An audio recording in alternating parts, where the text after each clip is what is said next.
Yep. Okay. And just to be sure, I have about 30 minutes. Is that the time? Or if it's shorter, I can work with that as well. Yeah, sure. Go ahead. Cool. All right. My name is Sanjay Siddhanti. I'm a director of engineering at AKASA. And I'm excited to talk with you all today about APIs and workflow engines at AKASA. Just wanted to briefly tell you a little bit about myself. I've spent my entire career in the healthcare technology space, and I love working on software to help people have a better experience with healthcare. I joined AKASA in 2019 as one of our early engineers, and right now I'm managing a couple teams that focus on our AI-driven automation platform, which I'm going to talk about today, as well as our data engineering team. And I studied at Stanford, but I'm originally from Southern California, which is why San Diego has a soft spot in my heart. So I know a lot of people may not know a ton about the healthcare technology space, so I wanted to briefly start talking through that, and I'll go quickly during this portion. Basically, healthcare administration has become extremely expensive in the United States. And to the point where one of the largest causes of personal bankruptcy is due to unexpected medical bills. And it's becoming a big problem. And there's something called Baumol's cost disease, which basically says that services become more expensive than goods over time. And healthcare services are very heavily regulated for obvious reasons around maintaining a high quality of patient care and privacy. But what that's meant over time is that there's much less automation in healthcare compared to other industries.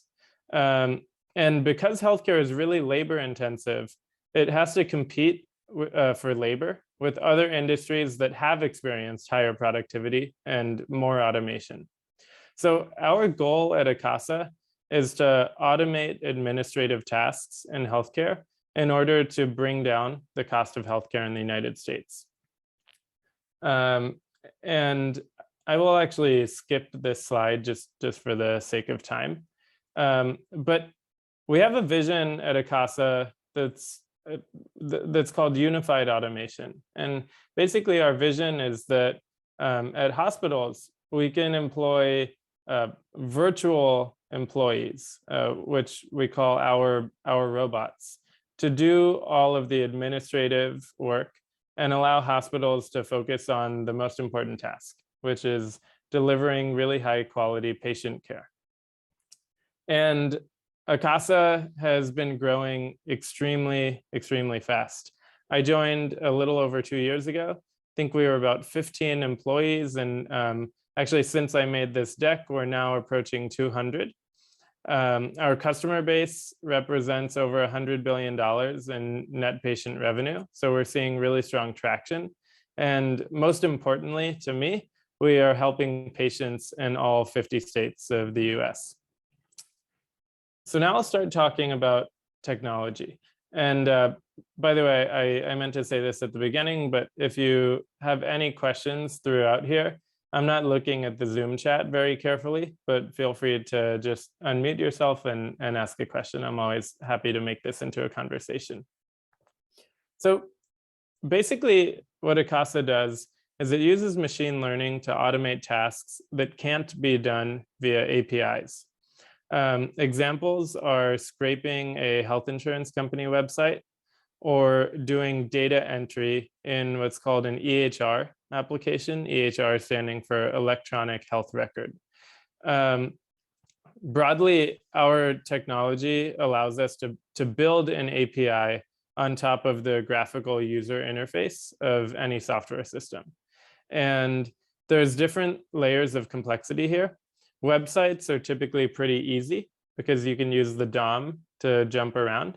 But desktop applications, which are most electronic health record applications, are much more challenging because you don't have any underlying structured data about the page, and really all you have is pixels, and you need to impose structure on top of that and figure out what to do from there. So I'll give you some examples of automations that AKASA does. Broadly, we break our automations down into what we call workflow automation, as well as information extraction. So workflow automation, some examples might say, navigate to a claim in the EHR, find the information or scrape the information about this claim, and then go type it into the health insurance company website and say, what's the status of this claim? This happens a lot if the hospital performed a service, a month or two went by and they didn't get a response back, and now they want to know if they're going to get paid for this service or not.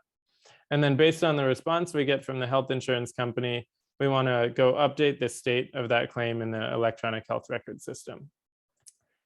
There's also tasks that we do that are more like information or document extraction tasks. So for example, some of our customers will ask us to read scanned images of their insurance cards that they have in the system and extract the structured insurance information and go enter those into structured fields in the EHR system. And AKASA's model, or our belief here, is that automation works best when humans and bots can work together. Because what we always find is that there's edge cases that the bot can't initially know about. But if you have a tight human in the loop cycle, then the bot is able to learn from humans in real time. And this is an animation of a clip from a factory where there's actually, the idea is there's actually robots moving around and bringing the things to the humans in real time as they need them. And AKASA's model is similar, but we call it the expert in the loop model. So AKASA specializes in specific verticals, and right now we're doing revenue cycle management, which is another way of saying medical billing. And we have an expert team of operators who used to work at hospitals on billing teams. And we've built our software so that if the bot ever has trouble, the humans can jump in real time to unblock the bot. And this is kind of an important part of what I'm going to talk about on workflow engines, because what you'll see is that bots can be very fast, but then as soon as you call for help from a human, sometimes it might take a few minutes or even 10 or 15 minutes for the human to finish the task. And what that leaves us is a mix of low latency and high latency tasks. We have really fast things that a robot can do, and other times we're waiting for a human or waiting for an external party to respond, like from a health insurance company. And we wanted to figure out how to make most efficient use of our bots and drive the most value for our customers without always waiting for tasks to complete. So our problem statement here is basically that we want a single Python script that can orchestrate an entire workflow.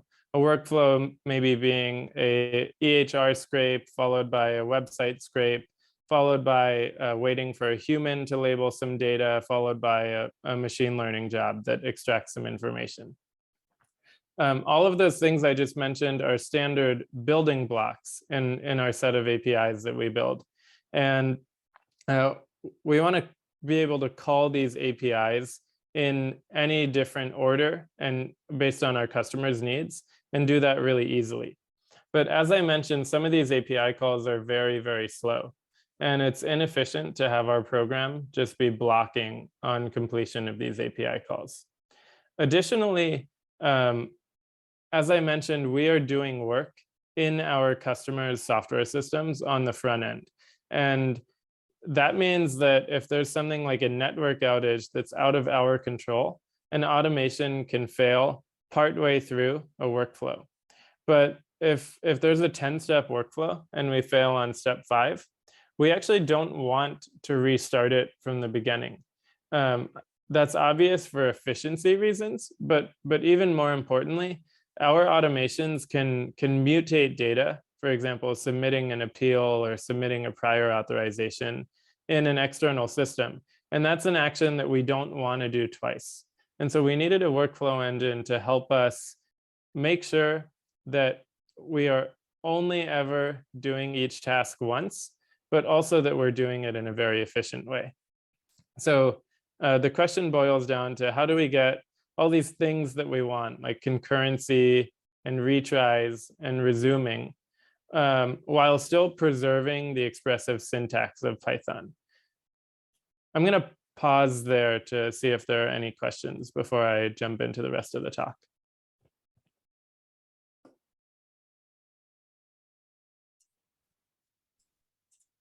There were a few questions in the chat talking about sort of like, I mean, more comments, I would say, talking about like adversarial web scraping almost, like, because you're sort of integrating with non-APIs that people are making. Do you ever get pushback from the developers of like these medical billing applications that you're integrating with?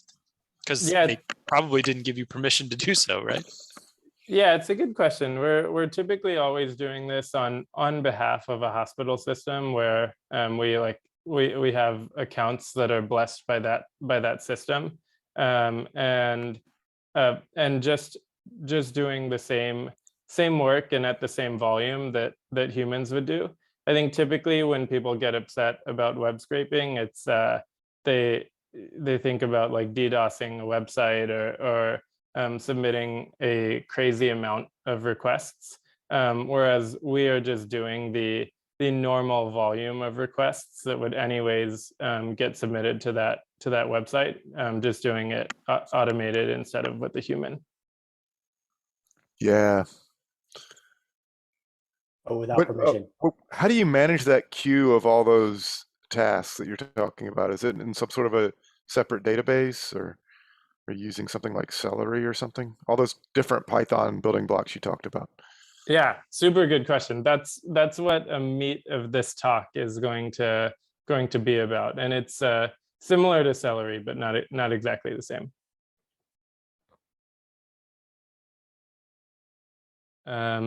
Any other questions right now?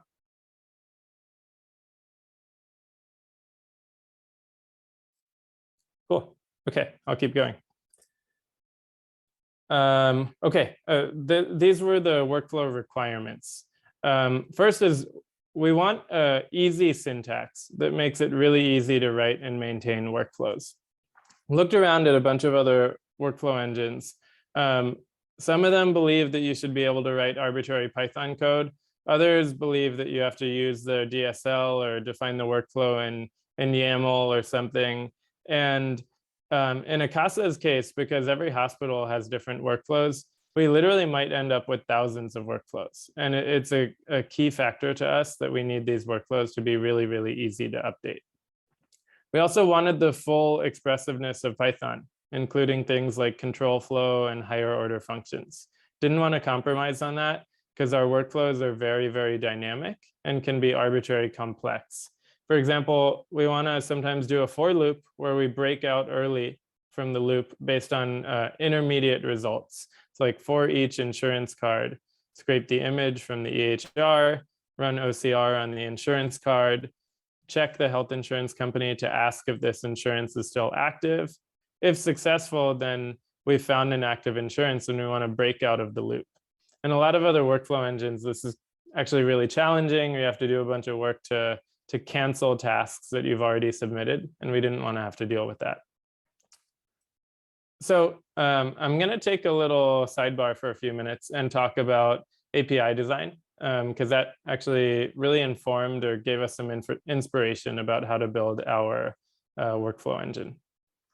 So I saw some talk in the chat about this word I mentioned, idempotency. So the definition of an idempotent operation is an operation that can be applied multiple times without changing the result beyond the first application. So I'll give you an example in math. Multiplying by 0 is idempotent. Once you've multiplied by 0 once, you can keep doing it as many times as you want, and there's no problem with that. It's still going to be 0. Or with HTTP requests, a GET request and a PUT request and delete are all idempotent. You can run these multiple times, assuming, same state of the rest of the system, like, and you're going to get the same results. Whereas post, for example, is not idempotent. If you submit the same post request twice, you're going to create 2 entries. And AKASA automations, as I mentioned, we can actually mutate the state in external systems, such as EHR applications. And our workflows can fail midway due to issues that are, due to issues that are outside of our control, like the customer system going down. And we don't want to repeat mutations we've already done. So that's why we need idempotent APIs to give us what's called at most once semantics, which is the guarantee that we only do the work at most once. And Amazon Web Services published a series of good blog posts, including one called Making Retries Safe with Idempotent APIs that I would suggest, or I learned a lot from it. But I'll try to summarize it here. In the blog post, they talk about creating an EC2 instance, and they talk about how that, that operation actually requires several API calls internally. You need to provision a VM, an EBS volume, a network instance, and each of those API calls has some failure percentage. So their question is, how do you end up with exactly 1 EC2 instance at the end of it, not 2 and not 0? Given that, especially like the client might keep retrying the call if they didn't get a response or if they got a timeout or something like that. And they talk about 2 approaches.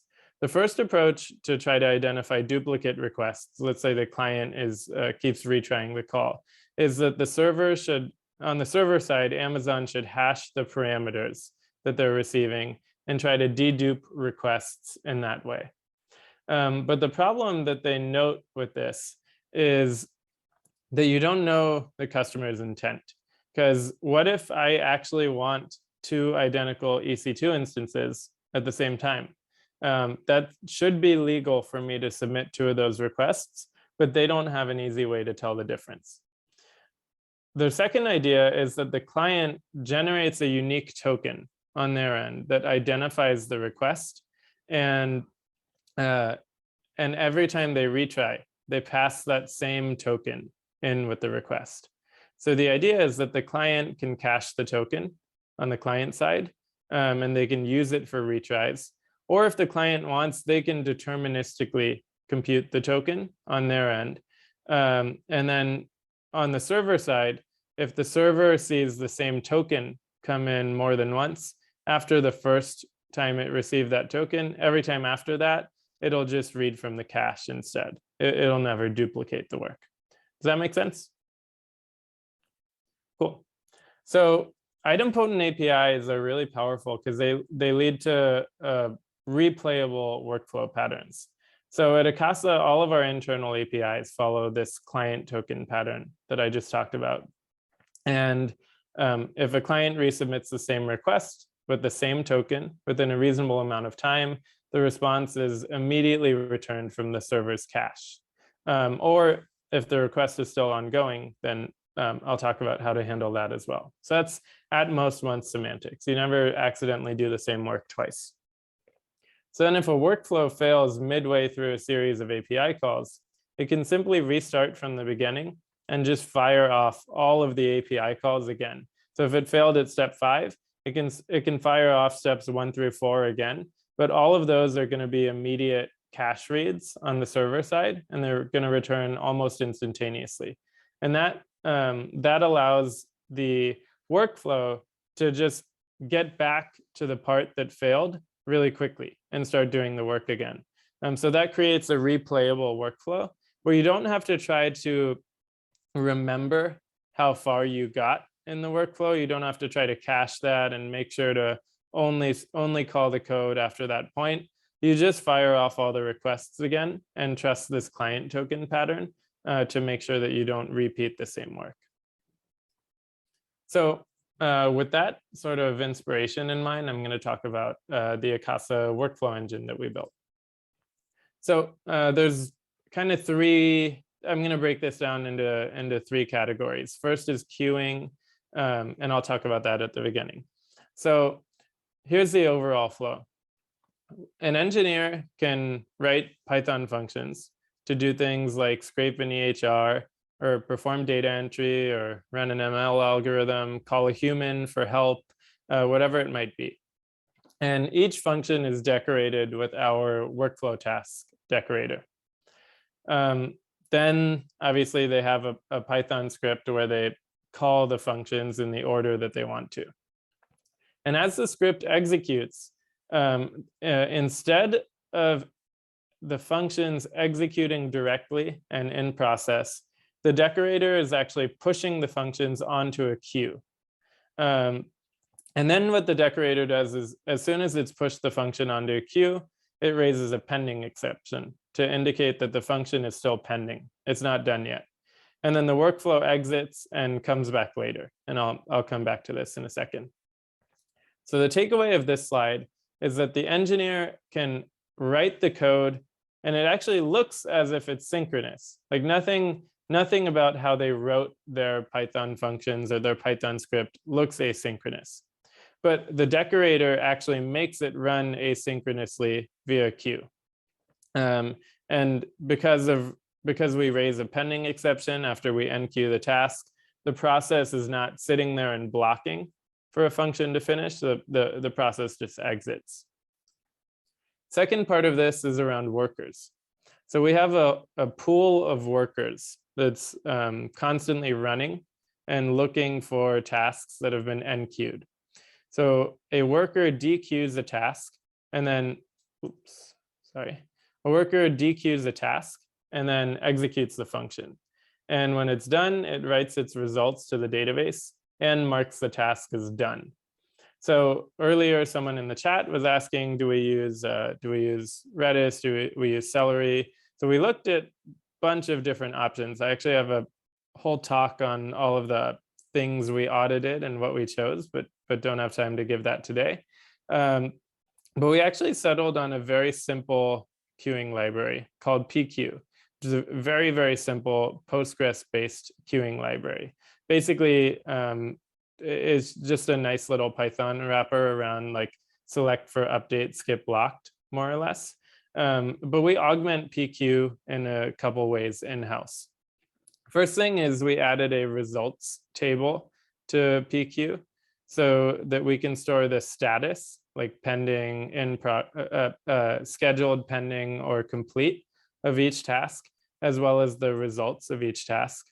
And this helps us avoid the fire and forget model that you sometimes get with message brokers, where you might push something to a queue, but you never know if anything happened to it or if any action was taken. So this gives us visibility into that.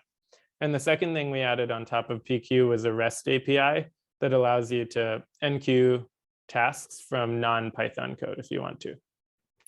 But the takeaway of this slide is that we have these workers that are pulling tasks off of the queue, executing them, and executing them according to specific task level priorities that I didn't describe here, but basically we have priority queue functionality. And then the last part that kind of helps put it all together is how we do polling and notification.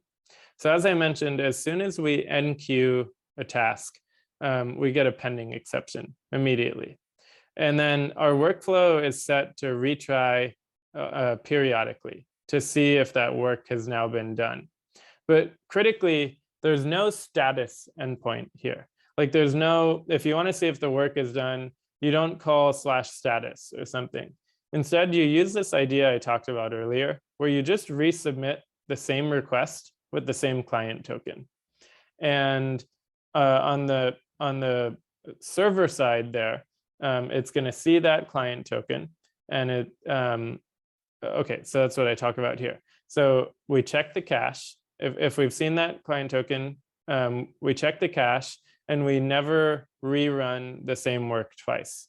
Instead, if we've seen that token before, we either return the results if the task is already complete, or we just raise another pending exception if the task is still in progress.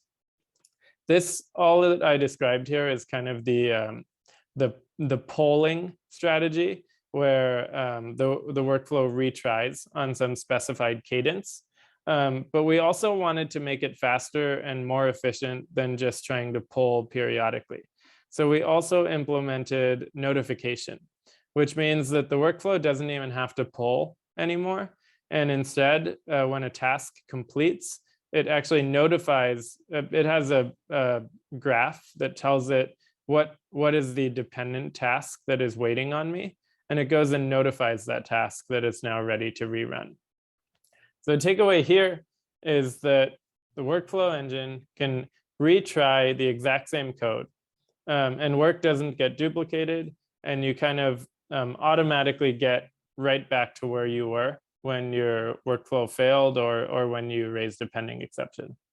So tying it, that's actually my last slide. So I'll just say one more thing and then happy to open it up to discussion. So tying it all together, the decorator during execution pushes functions onto a queue. The worker is popping functions off of the queue and executing them. And then the workflow keeps polling or retrying on some specified frequency. And if the function is still in progress, it just gets another pending exception and exits. If the function is complete, it gets the results, and then it fires off the next function and pushes it onto the queue. And what we get out of all of this is, let's say we submitted a human labeling task, or we asked a machine learning algorithm to run, and that's going to take 5 or 10 minutes to happen. During that time, we get to exit the process, and we get to we release the lock on that EHR account, because that's really the limiting factor here, is that we only have a certain number of EHR accounts to the customer system, and then another workflow task can run and can use that EHR account to get work done during that time. So that's kind of the meat of my talk. I think we have a couple minutes left, so I'm happy to open it up to discussion and questions. Thank you. I had a couple questions. I actually, like 5 years ago, I actually worked with Epic and medical claims, and so I'm pretty familiar with EHRs. I'm wondering if, instead of web scraping, have you ever just tried to parse electronic claims? And like, because usually they're in some directory, or do you usually, for a medical claim, do you just go directly into Epic or Cerner and try to read it from there? I was just wondering how you architect that. Yeah, very good question. So we have multiple data sources that feed our systems. And one of them is that almost all of our customers send us a daily digest of all of their electronic claims. So I mentioned I also manage the data engineering team, and that's kind of what that team does, is takes all of those. I think it said we have like over 200 million claims right now that customers have sent us, and we process them and make them available in our database. Sometimes we want even more than that, or we want to take actions, such as actually updating the claim, that you can't do just from reading the electronic version of it, which is why we actually have to go into the EHR system. Does that make sense? That makes sense, yeah. Good question.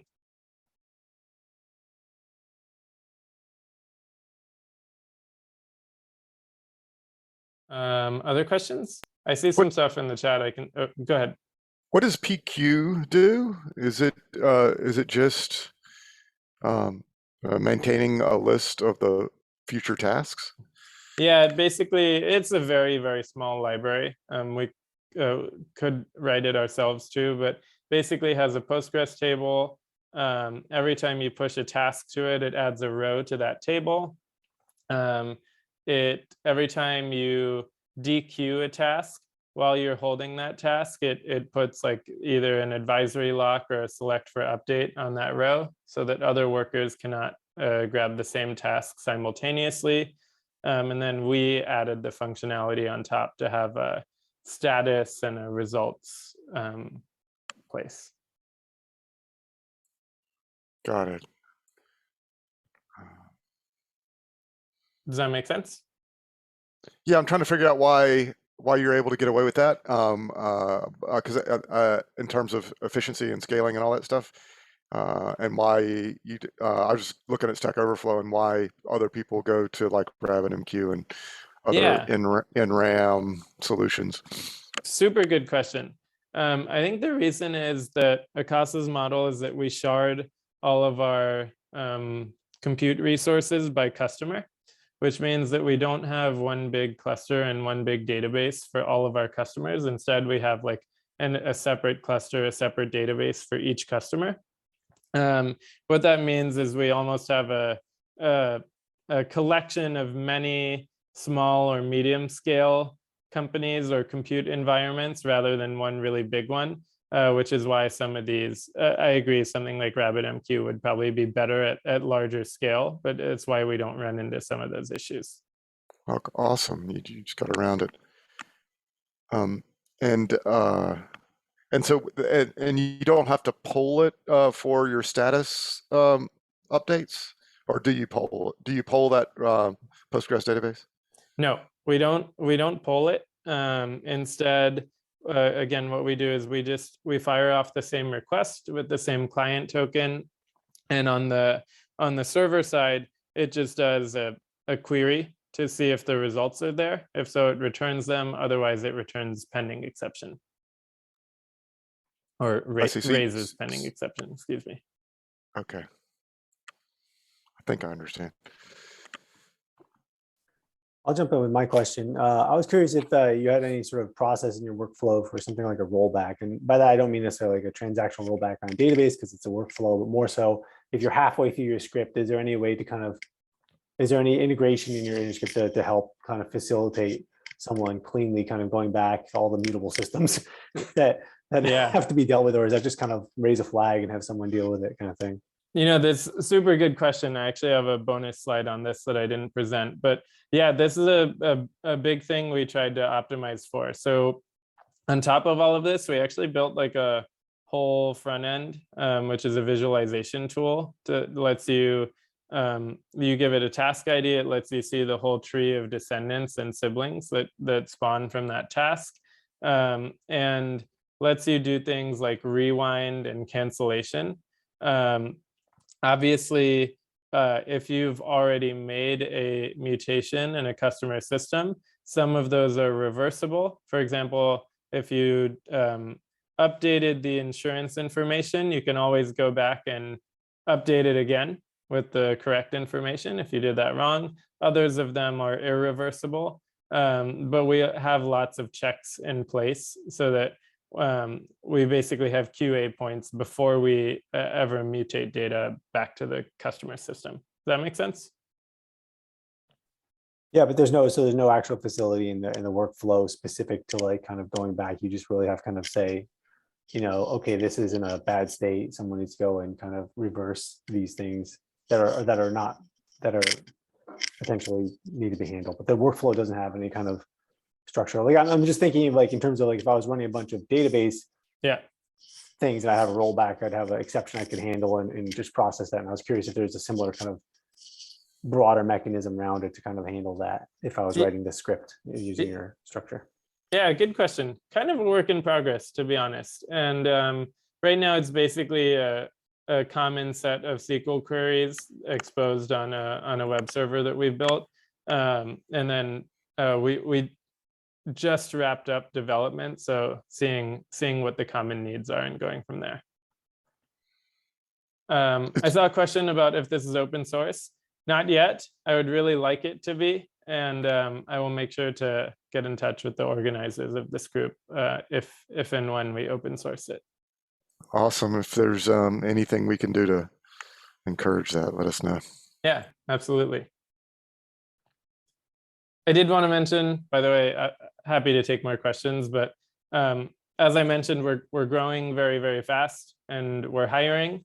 So you can contact careers@akasa.com, or if you just want to chat more about the talk, you can always email me. I'm Sanjay@akasa.com, and we'd be happy to talk with you about all the engineering challenges we have.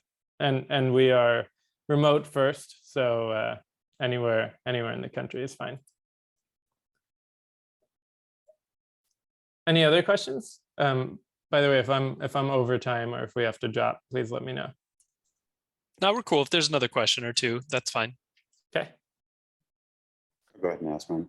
Let's see. How do you know whenever to stop a process as part of a queue? Let's see. The website that you're scraping goes out of business and therefore the data is gone, but the process continues.